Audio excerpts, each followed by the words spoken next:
This frozen mixed berry smoothie is a perfect snack or quick breakfast. It's healthy and loaded with fiber. Let's get started by adding a half of a cup of frozen mixed berry blend, a quarter cup of frozen strawberries, a third of a cup of vanilla Greek yogurt, an eighth of a cup of oatmeal or 2 tablespoons, a third of a cup of almond milk, 1 teaspoon of chia seeds, and then we're going to blend this on low medium for at least 50 seconds, just until things are smooth and broken down enough.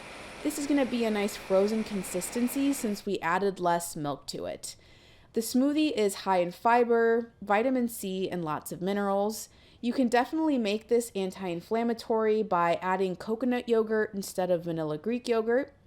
Make sure to hit the thumbs up button and subscribe for weekly recipe ideas. I hope you enjoy this delicious frozen treat.